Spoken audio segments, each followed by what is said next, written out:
ካብ 4 ክሳብ 4 ፈርቓን ወይ ከዓ ካብ 10 ክሳብ 10 ፈርቓን ኣብ ናይል ሳት ካብ ዋሽንግተን ዲሲ ብቐጥታ ዘፍኖ ሬድዮ ድምፂ ኣሜሪካ ጀሚሩ።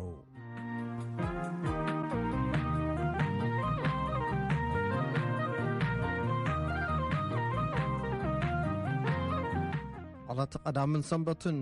ቋጉሚ 2-3-2011 ወይ ከዓ 7-8 መስከረም 2019 ብኣቆጻጽራ ኣውሮጳውያን ከመይ ውዕልኩም ከመይ ኣምሲኹም ክቡራትና ንሎሚ ሒዝናልኩም ዘለና ሞት መራሒ ዚምባብዌ ዝነበሩ ሮበርት ሙጋቤ ዝምልከት ካብ ሃረሬ ዝበጽሐና ዜና ከምኡውን ብዛዕባ ጉዳይ ኣግኣዛውያን ዝምልከት ቃለ ምልልስ ክህልወና እዩ። ኣብ መወዳእታ ኣብ ጅቡቲ ንዓመታት ተኣሲሮም ዝነበሩ ኤርትራውያን ናብ ካናዳ ግዒዞም ኣለዉ። ንዝሓገዘቶም ኤልሳ ጭሩም ጋሻና ጌርና ኣለና።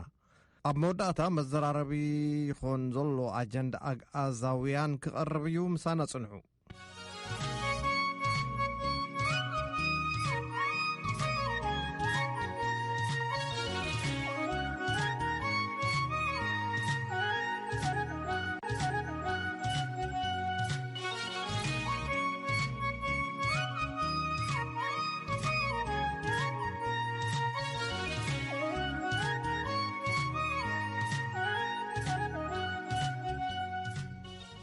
ኣብ መእተዊ ከም ዝተጠቕሰ ፈለማ ቀሪብና ልኩም ዘለና ንዓመታት ንዚምባብዌ ዝመርሑ ሮበርት ሙጋቤ ዓሪፎም ኣለዉ። ካብ ሃረሬ ዝበጽሐና ዜና ኣሎ። ዚምባብዌ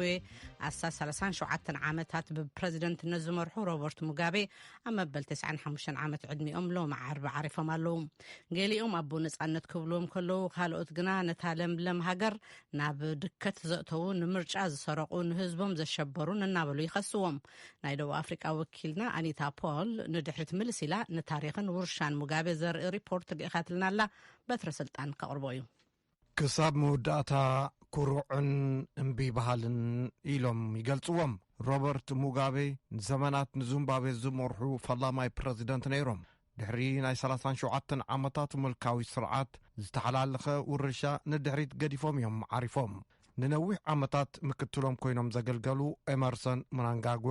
ቅድሚ 2 ዓመት ንሙጋቤ ደፊኦም ኣውሪዶም ስልጣን ተረኪቦም። እንተኾነ ንሙጋቤ ክቐጽዕዎም ኣይፈተኑን። ምናንጋጓ ንሙጋቤ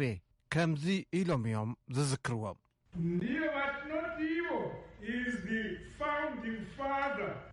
ንሱ መስራቲ ኣቦ ዚምባብዌ እዩ። ንሱ ኣቦ መስራቲ ናጻ ዚምባብዌ እዩ። ንፈለማ ጊዜ ዓሚ ሚልዮናት ዚምባብያውያን ሙጋቤ ኣብ ዘይተሳተፍሉ ሃገራዊ ምርጫ ተሳቲፎም ኣለዉ። ኣብ ክንድኡ ኣብ መንጎ መረጽቲ ይረአዩ ነበሩ ሙጋቤ። እቶም በሊሕ ዝመልሓሶም መራሒ ነበር ግና ድሕሪ ስልጣን ምርካቦም ድምፆም ኣጥፊኦም ኣይኮነን ናብ ጥሩታ ዝኣተዉ ከምዚ በሉ።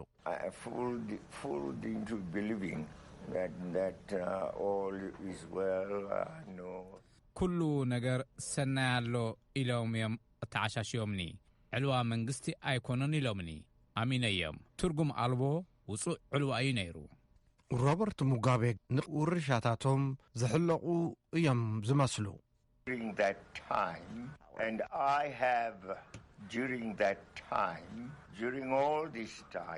ኣብቲ እዋን ደጋጊመ ዝተዛረብ ኩሉ ነገር ናብ ሕገ መንግስታዊ ስርዓት፣ ናብ ሕጋውነት፣ ናብ ነፃ ህዝብና ወናኒ ከባቢኡ ናብ ዝኾነሉ ባይታ ንመለስ ኢለ እየ ነይረ። ብዙሓት ዚምባብያውያን ግና ብሕልፊ እቶም ድሕሪ 1980ታት ዝተወልዱ እቲ ሓቂ ማእኸላይ ስፍራ ዝሓዘ እዩ ይብሉ። 28 ዓመት ዝዕድሚኡ ፔሲ ቻኩዌነይ ከምዚ በለ።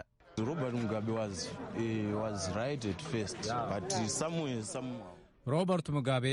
ኣብቲ ፈላማይ ቅኑዕ ነይሩ። ድሓር ግና ኣንፈቱ ስሒቱ እዩ። ጊዜ ድሕሪ ምሕላፉ ግና ሙጋቤ ዘየፈናፍኑ ኮይኖም ብገበን ሰብኣዊ መሰላት ወፅዓን ምርጫ ሰሪቖምን ተባሂሎም ይኽሰሱ።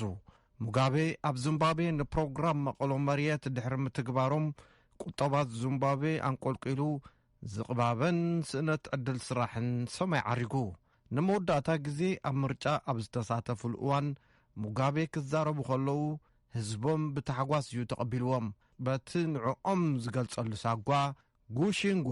እናበሉ ይጽውዕዎም ነበሩ ኣብ መበል 95 ዓመት ዕድሚኦም ዝዓረፉ ሮበርት ሙጋቤ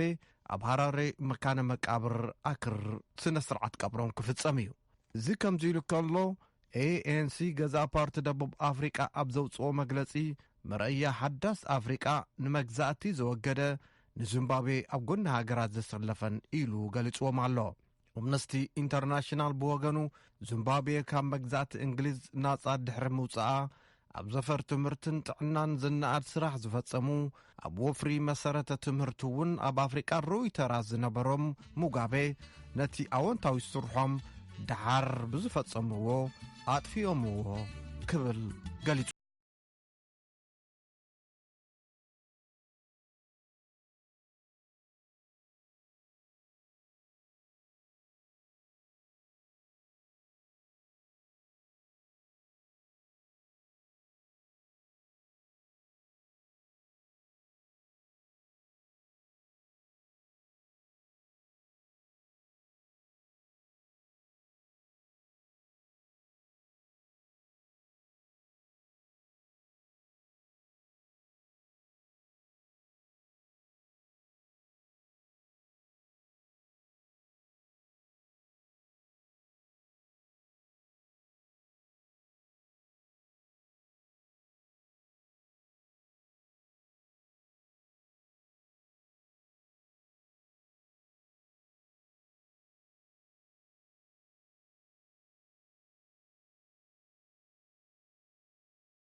عصرت تشعط عمطات تأثيرهم زنبرو إرتراويان أب كندا سفيرهم من أفوركي نتوم إرتراويان زحجزت إلسا جروم أزراري بالا إلسا نتوم أب جيبوتي زنبرو قدبلومي تلعلى 300 زخونو بحماق كنا تتحيزنا زبالون حريري متعمير كاون يزراربهم زنبري كاو كافت زنبرو هنا تاتوتيهم أنا بكلا هجرات كخدو أب مقبر بزح صعر خمس نبركن نعخون كم زرارمنا كنذكريو بدحريون 10 تشعة زخونو قالوا زترفونا بلون يرم نساتمون يذكرمو زعبازم 10 تشعة مخمين كندا مالو قلت لنا إلسا سلام منيا اليوم 10 تشعة إيرتراويان عفتي أمونجو جيبوتين إيرتران استجبري ناي دوب كوينات سنة 2018 تماريخهم بمنجس جيبوتي بتنكر كنات تتحيزهم تنحيهم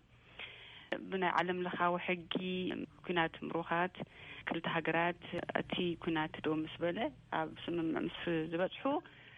كأيايرو يزقبهم هناتهم جيبوتياويان ناي كنات مروخاتون أب إيرترا تتحيزهم كم زنبروسي فلوتيو ولا መንግስቲ ኤርትራ መጀመሪያ የብለይን ናይ ጅቡቲ ኩናት እስራት እንተበለት ያው ከም ተስተኻታተልናዮ መጀመሪያ ክልተ ምሩኻት ሞሊኦም በሱዳን ገይሮም ንጅቡቲ አትዮም ብድሕሪኡ ድማ በቲ መንግስቲ ቃጣር ዝገብሩ ዝነበረ ናይ ዕርቂ መስርሕ 4 ብዕሊ ተፈቲሖም ተመሊሶም የምናሃገሮም ኤርትራ ግን ምሩኻት የብለይን ኢላ ስጋ ሕጂ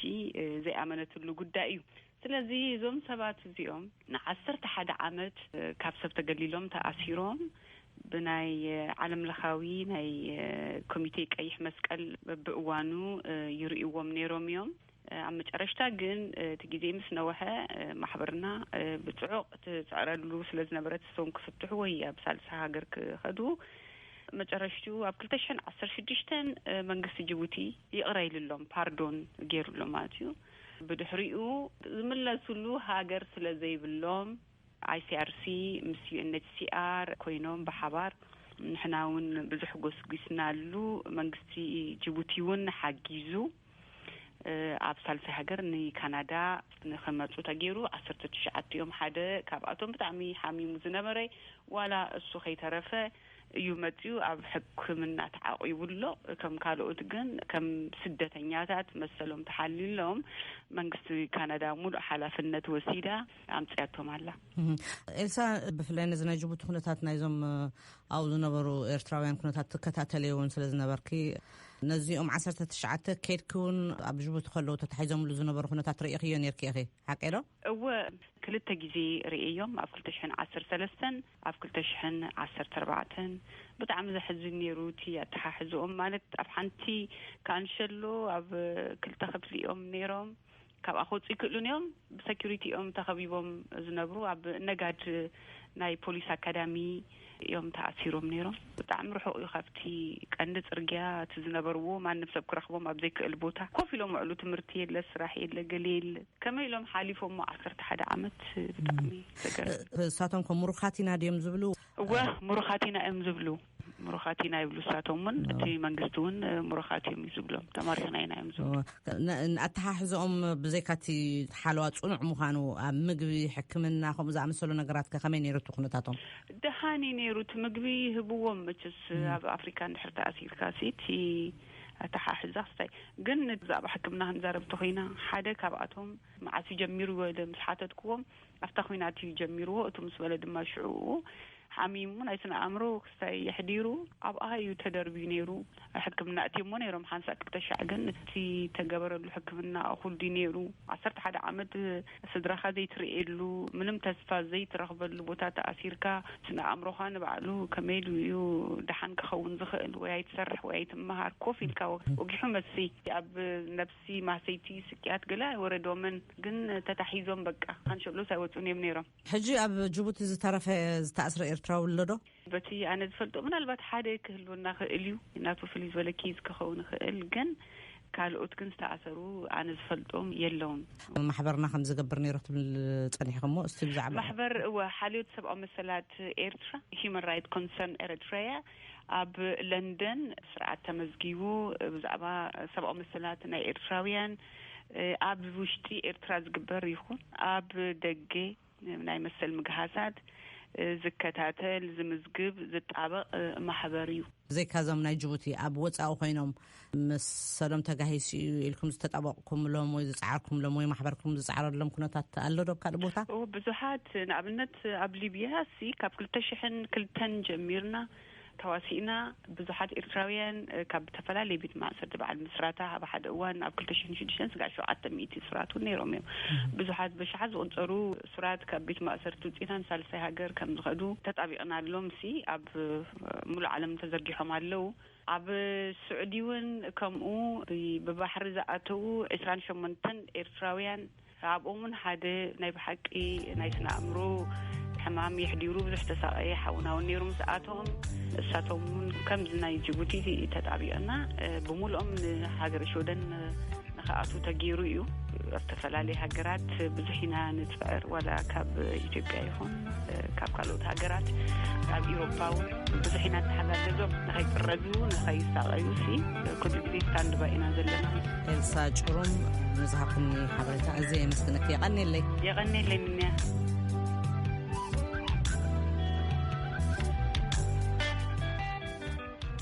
ናይ መቐለ ወኪልና ኣለም ፍስሐ ኣብ ጉዳይ ኣጋዛውያን ክልተ ኣጋሽ ዓዲሙሎ ናብኡ ከሕልፈኩም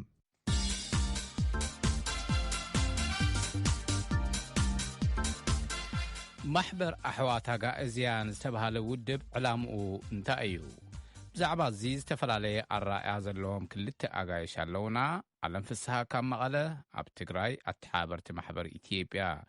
መምህር ስምዖን መሓሪን ኣብ ስዊድን ዝነብር ግን ኣብቲ ኣብ ቀረባ ኣብ መቐለ ዝተኻየደ መድረኽ ሰላም ዝተሰየመ ኣኼባ ተረኺቡ መጽናዕታዊ ጽሑፍ ዘቕረበ ኤርትራዊ ኣማንኤል ሳህለን ኣዘራሪቡ ንመደብ ህዝቢ ምስ ህዝቢ ልይኹልና ኣሎ። ናብ ዓለም ክሕልፈኩም ማሕበር ኣሕዋት ኣጋእዝያን ኣድሂበ ምስ ኢትዮጵያዊ ስምዖን መሓሪ መምህር ኣብ ዩኒቨርሲቲ ኣክሱምን ኣብ ስዊድን ዝነብር ኤርትራዊ ኣይተ ኣማንኤል ሳህለን ጽፍሕ ዝበለ ዕላል ኣካይደ ኣለኹ። ፈለማ ምስ መምህር ስምዖን ዝገበርኩ ወግኢ ኣጋእዝያን እናተባሃለ ዝፍለጥ ውዳበ ዕላምኡ እንታይ እዩ? ኣጋእዝያን ቃልሲ ናይ ደቀባት ህዝብታት እዩ። ኣጋእዝያን ማለት ናይ ደቀባት መንነት፣ ናይ ተጋሩ መንነት፣ ናይ ኣክሱማዊ ስልጣነ ዝበሃል ኣብ ብልሒ ዓለም ዘረገፀ ወነንቲ ዝኾኑ ህዝብታት ዝምልከት እዩ። ዕላማ ናይ ኣጋእዝያን ነዛ ኤርትራ ትበሃል ሃገረ መንግስቲ ዝግህዝ ምግባር እዩ ዕላምኡ ማለት እዩ። ኣጋእዝያን ኣንጻር ዝኾነ እምነትን ኣንጻር ዝኾነ ህዝብን ኣይኮነን፣ ሕጊ ብዙሃንን ድምፂ ውሕዳትን ትኽብር ሃገረ መንግስቲ ክምለስ እምበር ትምስረት ኣይኮነትን ማለት እዩ ሓቢሩ። ምክንያቱ ሓባ ናይ ታሪክ ስለ የጋጠመና መግዛእታዊ ተሓሳስባት ስለ ዘሎ ኩሉ ዓብዪ ቃልሲ ብንጹር ማለት እዩ። ትውዳበኩም ማለት ስኻ ኢትዮጵያዊ ትግራዋይ ምዃንካ ፈልጥ ኣለኹ። ኤርትራውያን ኣለውኹም ድዮም ከመይ ወዳድበኹም ዘሎ? ማሕበር ኣሕዋት ኣጋእዝያን እንታይ ንፍለካ ኣህጉራዊ ውዳበ እዩ። ኣብ እስራኤል ኣለና፣ ኣብ ኣሜሪካ ኣሎ፣ ኣብ ዞባ ኣውሮፓ ኣሎ፣ ኣብ ኣውስትራልያ ኣሎ፣ ኣብዚ ኣብ ኢትዮጵያ እውን ኣብ መሬት ዓደቦደም ሓደ ደቡብ መረብ እውን ኣሎ ማለት እዩ። ትግራዋይ ኣብ ዝኾነ ኮርና ዓለም ድሕርሃሊ ኮይኑ ነብሑ ፈይቱ ዝቃለስ ዕድል ዝኸፍል እምበር ዜግነት መንነት ንበይኖም እዮም ማለት እዩ። ዜግነት ናይ ኣሜሪካ ዜግነት ክህልወካ ይኽእል እዩ፣ ናይ ኢትዮጵያ ክህልወካ ይኽእል እዩ፣ ናይ ኤርትራ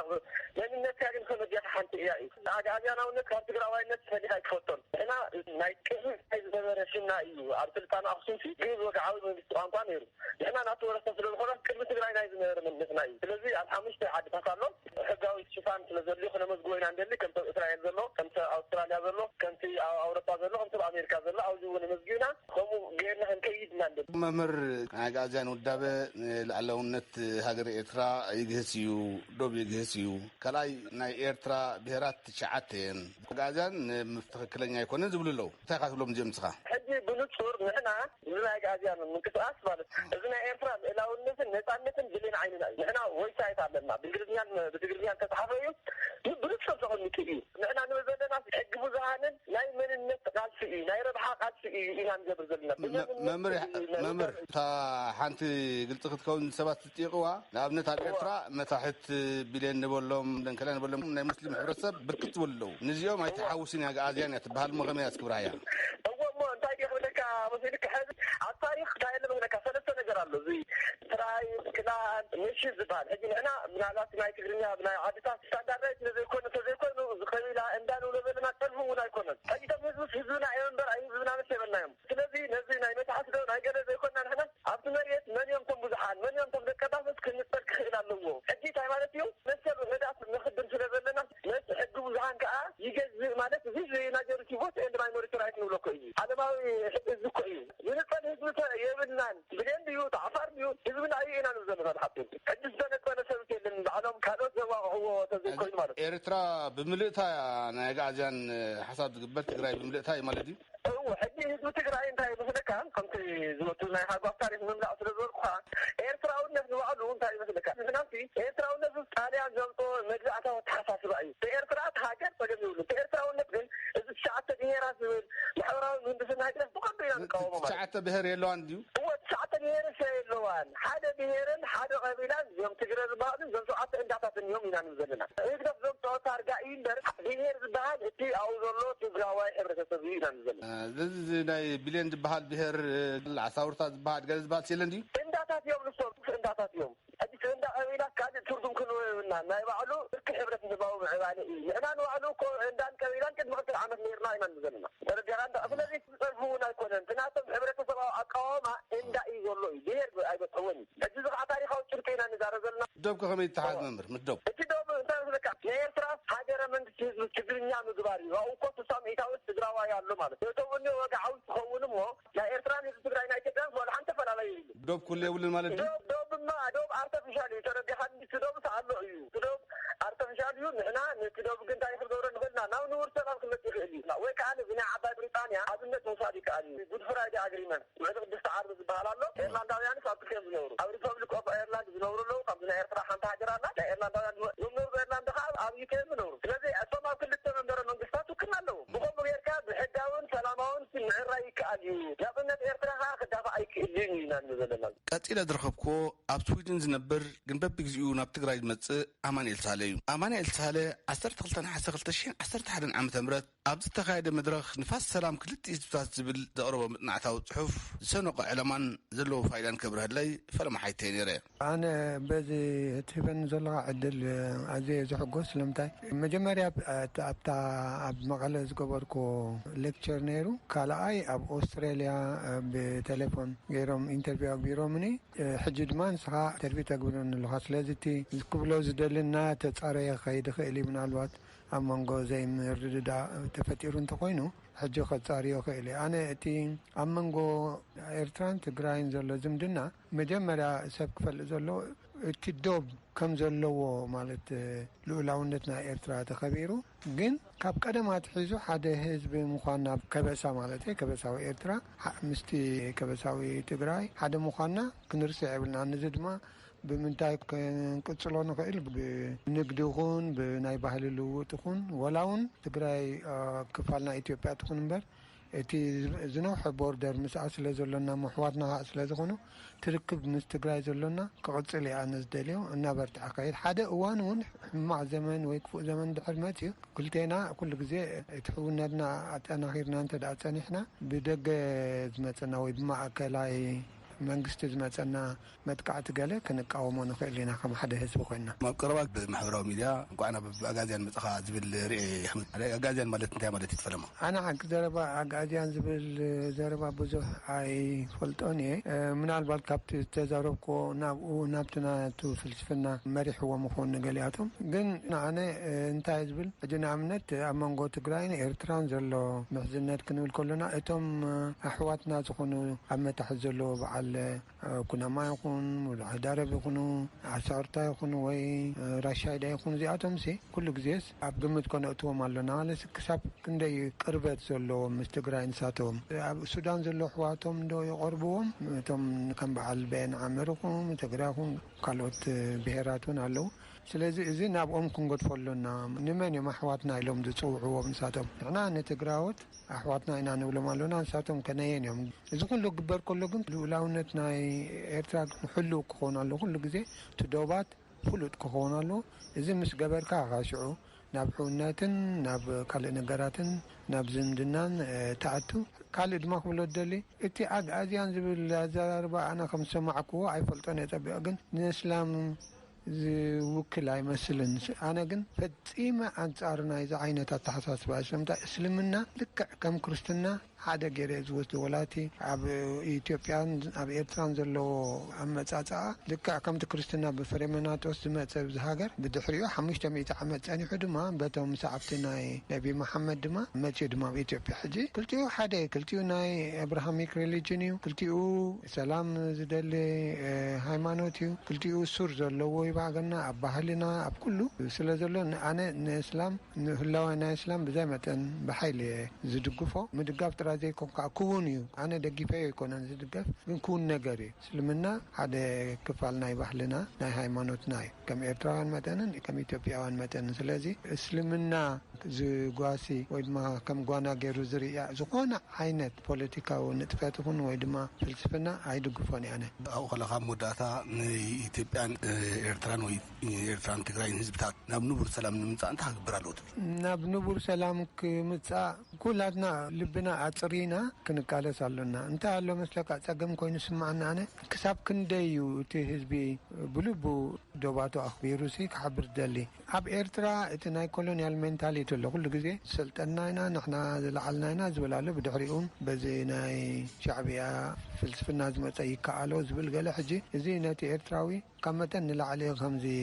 ልዕሊ ኩሉ ሰብ ገይሩ ወሲድዎ ንነብሱ ኣብ ትግራይ እንድሕር መፂኻ ድማ እቲ ናይ ኣምሓራ ናይ ሸዋ ዝሓለፈ ፅልዋታት ገለ እቲ ናይ ኣምሓርኛ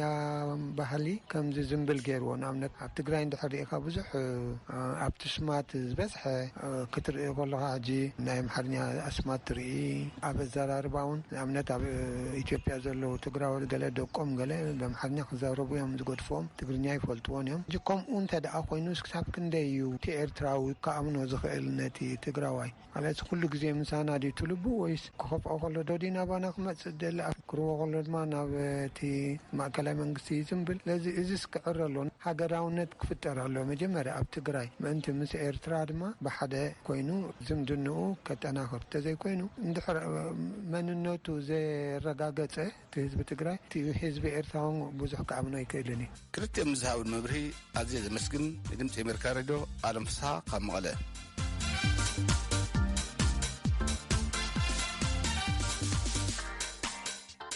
ይቕኒልና ዓለም ናይ ሎሚ መደብና ዛዚምና ኣለና ሙዚቃ ጋቢዝና ክንሰናበተኩም ኣንቲ ጽብቕቲ ቁናኖ ወይኔ ወይኖ ብኣታኽልቲ ሃይለ ሚካኤል ቅድሚ ዓመታት ዝዓረፈ ኣታኽልቲ ጋቢዝና ክንሰናበተኩም ደሓን ሕደሩ